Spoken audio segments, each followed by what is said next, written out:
Military వాళ్ళు ఏదో book చదివాను నేను. బుక్స్ ఎక్కువ చదివేదాన్ని అప్పట్లోను. మా గురువుగారు గోరు మల్లికార్జునరావు గారు, ఆయన బుక్ షాప్ ఉంది. అక్కడ కూర్చొని చాలా పుస్తకాలు చదువుకునేదాన్ని. దాంట్లో ఏదో ఒక రష్యన్ నవల ఏదో చదివా. ఆ దాంట్లో మిలిటరీ వాళ్ళ గురించి చాలా చెడ్డగా ఉందన్నమాట. ఏమైనా సరే అసలు మిలిటరీ వాడు అంటే అంత అసహ్యం నాకు. అటువంటిది ఆ మిలిటరీ వాడే నా మొగుడయ్యాడు.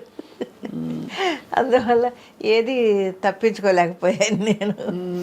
మీరు కానీ 5వ ఏట నుంచి మీరు నాటికలు వేసేవారు కదమ్మా? 5వ ఏట కాదు కానీ 4th స్టాండర్డ్ చదివేటప్పటి నుంచి నాటకాలు. మా గురువుగారు, అదే ఆయన గోరు మల్లికార్జునరావు గారు, ఒకరోజు మా ఇంటికి వచ్చి ఒక బుక్ ఇచ్చి చదవమన్నారు. సరే ఏదో పాఠం చదివినట్టు గడగడ చదివేశా. చదివిస్తే ఆ పక్కన ఇంకొక ఆయన ఉంటే, వీళ్ళు ఇలాగే చదువుతారయ్యా, మనం ప్రాక్టీస్ ఇవ్వాలి వీళ్ళకి అని అన్నారు. ఏంటోలే అనుకున్నాను. అప్పటికి నాకు అర్థం కాలేదు. తర్వాత రోజు స్కూల్ నుంచి వచ్చిన తర్వాత వాళ్ళ ఇంటికి తీసుకొని వెళ్ళి డైలాగులు నెమ్మదిగా ప్రాక్టీస్ చేయించి, బట్టి పట్టి ప్రాక్టీస్ ఇచ్చి